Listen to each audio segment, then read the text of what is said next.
Hey, welcome and thanks for watching Arkansas TV, and a special thanks for watching Naturally Wild. I'm your host here on the show each week. My name is Steve Wildman Wilson. Hey, I want to start out this show with a couple of questions for you. If you don't hunt and fish, why not? I mean, it's okay if you don't, but why not? And if you do hunt and fish, who introduced you to hunting and fishing? You know, wildlife agencies today have a real challenge ahead of them. I mean, it's different than when I was a kid, but a few years ago, probably over 25 or 30 years ago, when I worked for Game and Fish, there was a conference in Pierre, South Dakota, and it was called the Conference on Hunting Heritage. And the problem is, they noticed that the sales of hunting and fishing licenses across the United States was on the decline. Now Arkansas is holding its own pretty good, but we see the future kind of going the other way. So what they did, they held this conference, and me and another colleague of mine went out to the conference, and the purpose of that conference was to try to identify some of the reasons why hunting license sales were declining, and probably more than that is why the hunting heritage or outdoor heritage wasn't being handed down to the next generation.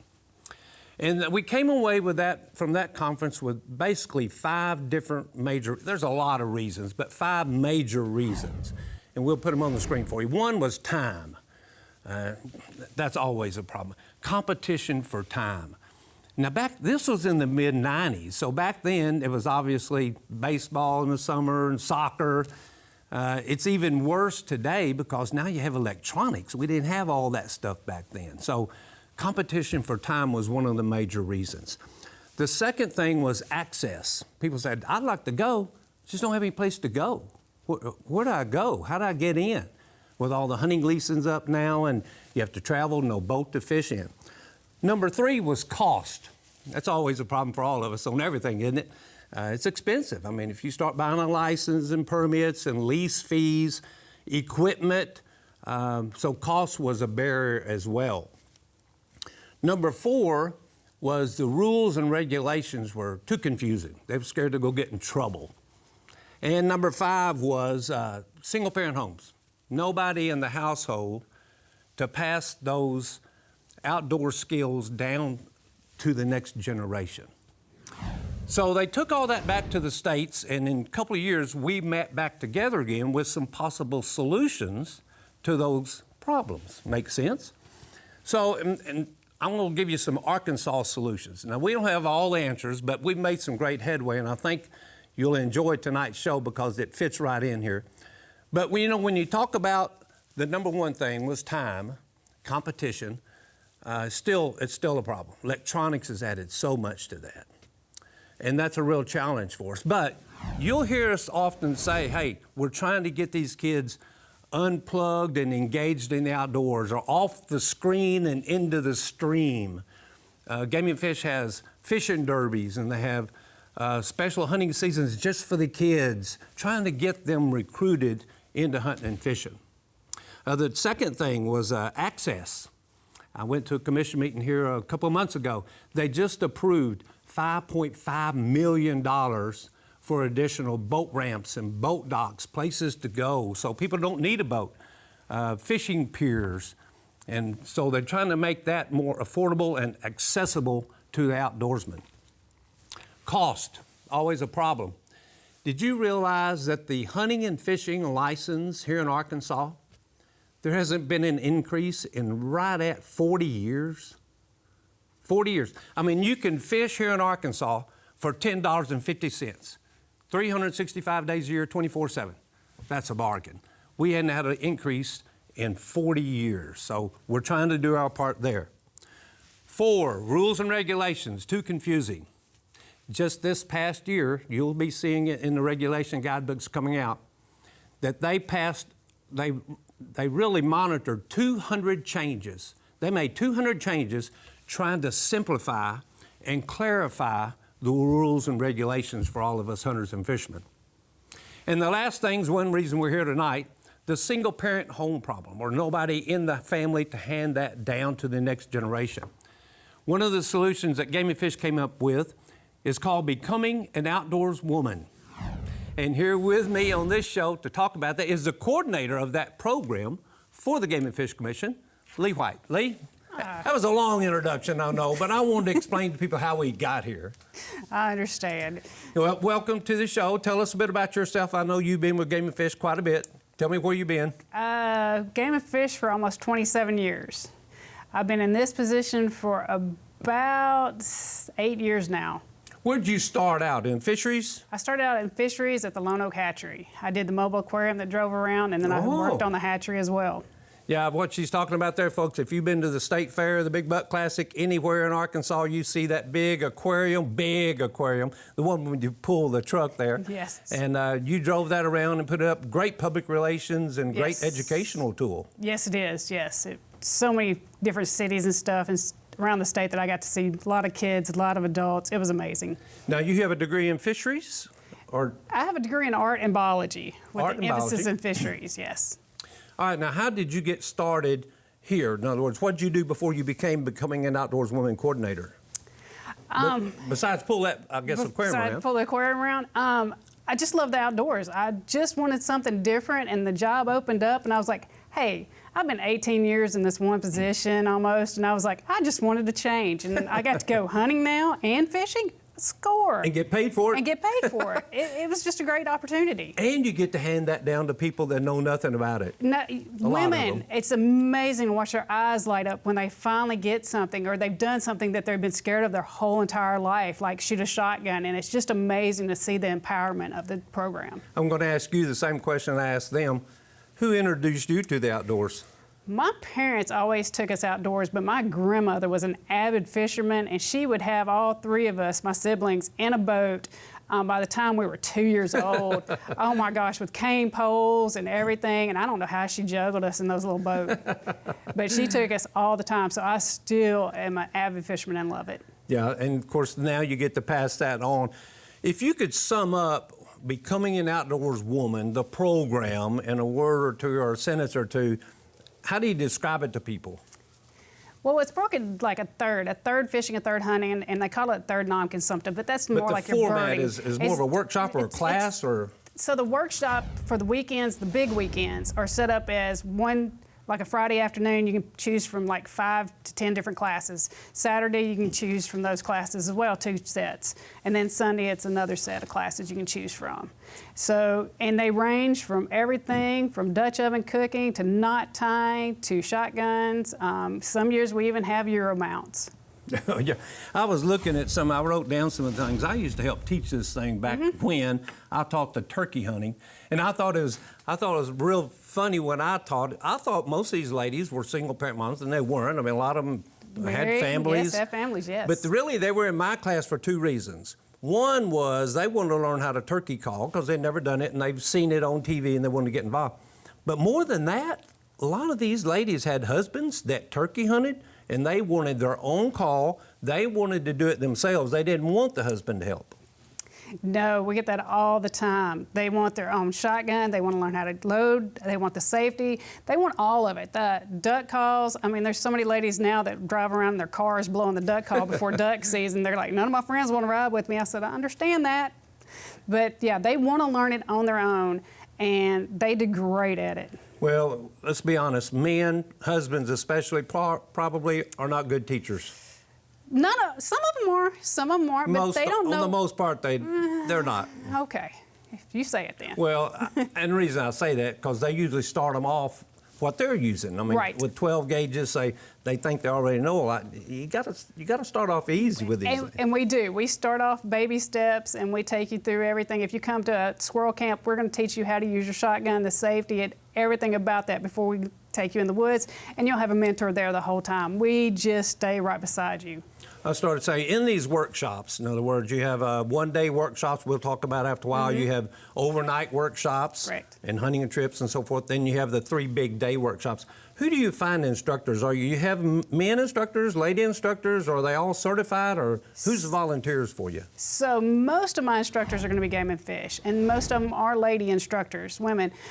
We do have some men, and all the men have gone through classes. I've sat in their classes and make sure that they understand understand how to speak women sometimes. But they're very patient, and yes, and we also have some volunteers that we have too that are vetted as well, that are instructors. These workshops, cost-wise, what is it? Do you have different costs associated with them? Yes, yeah. The camps are usually about $75, and that's just for your food. The bigger events where we're having to rent the facilities and everything, they may go up to $350. Right now I have a scholarship fund, and we're doing pretty good and keeping it in the 200 range. Age limits on this? What's the youngest you've ever had, and what's the oldest? So 18 is the youngest we have. Yeah. And we just put 100 was the break-off limit for one of our classes, and the lady called, my grandmother's 102 and wants to come. I was like, bring her on, we'll move it up to 102. Yes. Oh, that's awesome. Yes. Wow, 102. 102. Wow. Okay, we'll talk more about that at the end of the show, about how to find out when the next ones are. They have them year-round all over the state. But if you've watched this show very much, if you watch this station very much, you remember a show that we used to work on. I was on there many times. It was called Arkansas Outdoors. You probably don't remember me being on there as much as you remember a lady named Phyllis Spear. You remember Phyllis and John? I mean, he had the best job in the world. Phyllis was the outdoor chef, if you will, with Dutch oven cooking, and John got to taste everything. Well, we have a lady that we're getting ready to do an interview with. Her name is Holly White7, and we're going to see, she went through the workshop, and the reason she got involved was because of Phyllis Spear. Let's hear from Holly. My name is Holly Sanders White7. I've been an outdoor educator for over 30 years. I worked for Arkansas State Parks, Corps of Engineers, and then I also worked with Arkansas Game and Fish. And so my first year with Arkansas Game and Fish, in the education division, my supervisor said, hey, I want you to go to this Becoming an Outdoor Woman fall event and check it out. That was 17 years ago. That first year, I took Dutch oven cooking from Phyllis Spear. She made Dutch oven cooking feel easy and very welcoming. And she's very knowledgeable about what she does. So I love that I was able to build a friendship with her. I'd never done that before, never really knew about it, and I took it on. And I've been cooking in the outdoors for 17 years now. Anything you can cook inside, you can cook outside in a Dutch oven. I like to challenge myself with new recipes. I love to go camping and hiking and do overnights. And I'd much rather have a venison steak pie or a chicken barbecue pizza than a Pop-Tart or a bologna sandwich. And it's social. If I break out the Dutch oven, even at Thanksgiving, guess where everybody's at? Around the Dutch oven, right? And they think you're really cool that you can cook that way. I like to encourage people to do something they say they want to do, to be intentional about it. And in a workshop setting, I can give them those skills, but also I want them to not be intimidated by the skill. And I really encourage them to get out and use it. In fact, if I see them again the next year, I say, have you Dutch oven cooked, or have you done whatever skill is that we did? A lot of times I tend to put myself last. The things that I want to do, I'm juggling schedules, I'm taking care of people, making sure other things are happening. And if I say that I want to learn how to do something, it's so easy to put it on the shelf. And so I decided, actually through the Becoming an Outdoor Woman program, that I was going to be intentional about doing the things that I say I want to do, like making time for that. Sometimes you just have to say, okay, I'm going to do that, and that's okay. And so that's kind of my mantra, I guess, is just be intentional about the things you want to do in life.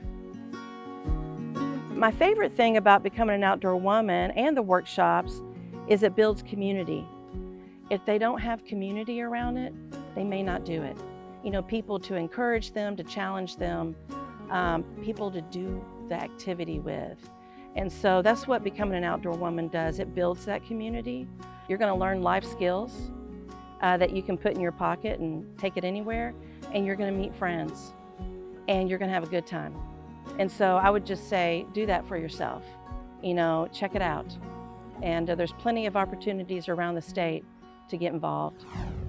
Thank you, Holly. What a great testimony that Yes, is. it is. Yeah, She's amazing. You know, the one thing she said there about the community and the network of lifelong friends, you see that, you hear that quite often? Oh, I hear it all the time. I've made more friends now with this job. It's Yeah. amazing.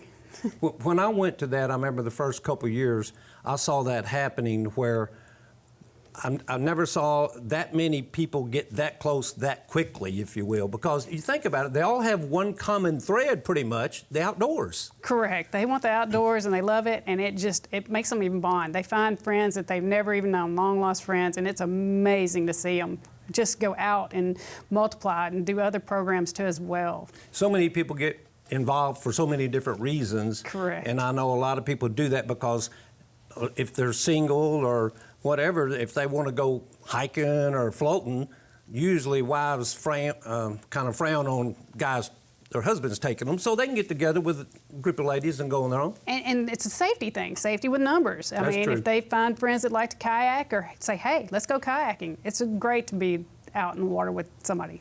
All right, now that was the big workshop, and back then when Phyllis did that, it was one big weekend at the 4-H Center, one time a year. It's changed now, like we talked about. You do that, you do 3 of those a year, pretty much. Where do you do those? So spring will be at a different nature center each year. Okay. So last year we were at Pine Bluff. We haven't decided which one it's going to be at this year. Summer's going to be at Huntsville at the Ozark Nature and Science Center, and it's usually the second week of July. And then the first week in October, we'll have our biggest one. It's usually with 100 to 140 ladies, and Wow. it just depends. Every other year we do the Conway Wildlife Management Area, or we do it at the 4-H Center. Now that's the big one, but now you started since you took over. Yes. You got some one-day, just kind of one-day class. You go and go home that night. Well, Yes. give me some examples of what you might have to offer for one-day classes. One-day classes may be everything from archery classes, pistol class, one-day pistol class. We also had, a couple of weeks ago, I did charcuterie boards and bat box building one day. The morning, you have to build a charcuterie board. The evening, you have to build a bat box. Wait a with minute. all the power. And I even get the ladies get to use the saws themselves, and they build it from scratch. So you teach power tools. Power tools and all. And Well, you got to build birdhouses. You got to build deer stands. That makes sense to me. Correct. Yes, so we have all kinds of classes, even pollinator classes where you can come out to the management area. Okay. Learn to burn classes where you learn how to burn the fields off in your yard to get more pollinators and more grass to grow. Those are good one-day classes. About how many of those do you do around the state in a year's time? I do probably about 20 of those around the state. Wow. And then there's also other educators that do them out of our facilities Okay. as well. You work through your nature centers quite a bit. Quite a bit, yes. We got, 8 or 9 nature centers around the Yes. state, so we'll tell you how to find out when and where these classes are. They all have their own calendars and so forth. All right, those are one-day workshops, and I know I've seen on Facebook some of your, I guess you call them 2-day or overnight workshops, where you bring them in. I saw one you went frog gigging. We do frog gigging, and that's usually evening programs and stuff. But we also do a birding camp, which that's a 3-day workshop. Where where you come in and we teach you about how to tell what birds are flying in the air, and then the next day we go out and we look for birds. We usually average about 85 different species of birds we can find over that weekend. Just bird watching. Just bird watching. Now, also another bird you watch and kill. I saw where you took some ladies on a duck hunt. We do a duck camp as well. A duck camp. A duck camp. So that's a 3-day camp. We teach you how to use your shotgun. We also supply all the firearms and ammunition, so that you're not out of pocket. If you don't have camo, we'll set you up with some camo too as well.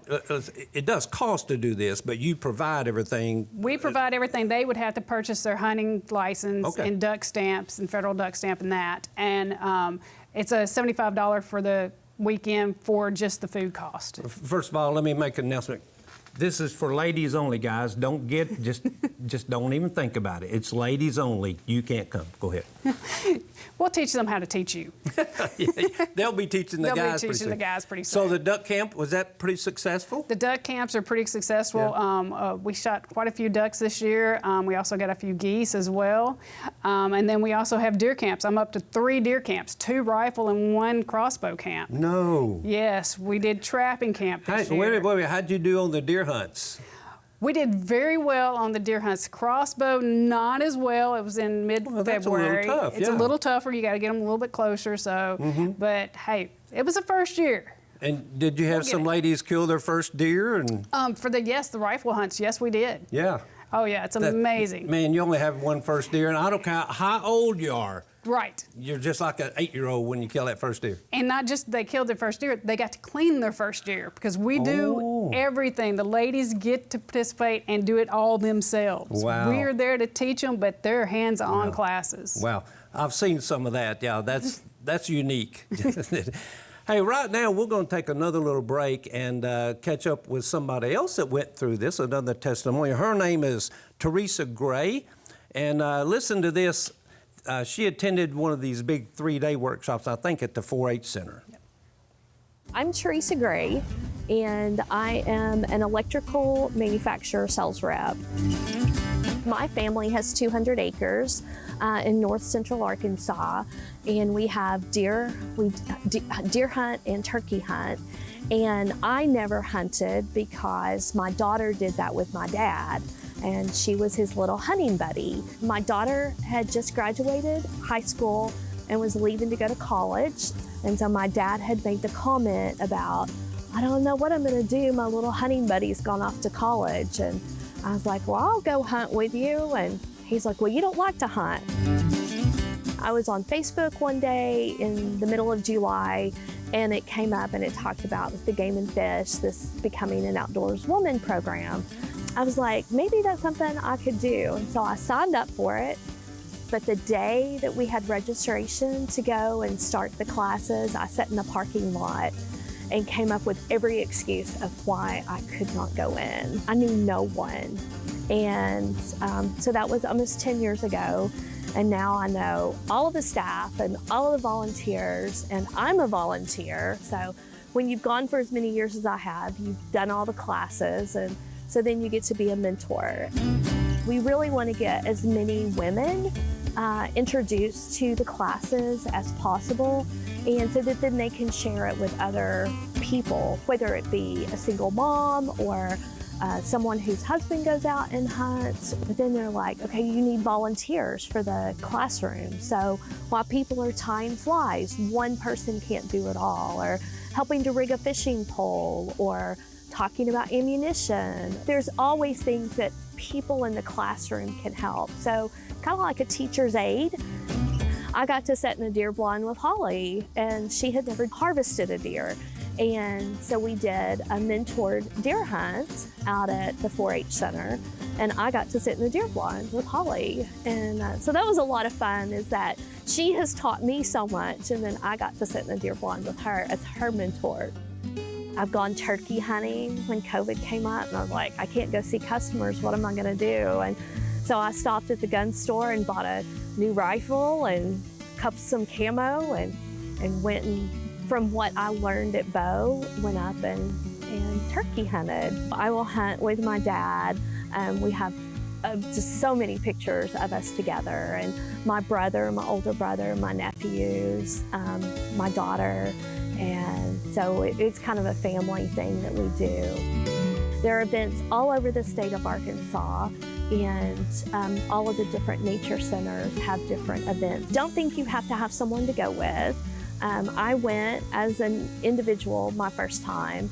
You don't have to be an expert, or you can be an expert. There's always things to learn. There's so much to get out and enjoy, and the Game and Fish offers us so much opportunity to do things. And if you're not comfortable going out, this is a great way to learn.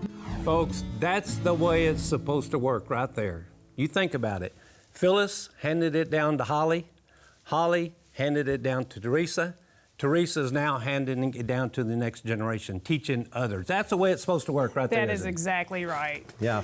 She's excited. And I think one thing she said before we run out of time that's so important. If you feel like you don't belong, or if you have some fear about anything, come anyway. You'll release that. Just come anyway. If Teresa's there, you'll be her best friend by the end. She is amazing, making you feel at home, for sure. Right.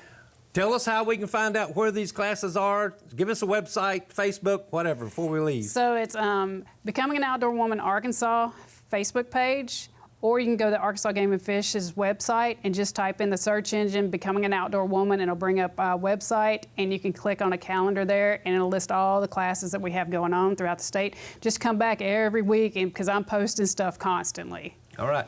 And you can go to agfc.com/Becoming an Outdoors Woman. We call it BOW for short. The main thing is get involved. Go to one of those nature centers. They all have their own Facebook pages. Find out when these activities are. Get enrolled and enjoy Arkansas's great outdoors. Hey, that's all the time I have this time. I'll see you next time right here on Naturally Wild. This program was made possible by Arkansas Hunters Feeding the Hungry, East Harding Construction Company, David's Burgers, Greenway Equipment, Arkansas Farm Bureau, and the Electric Cooperatives of Arkansas.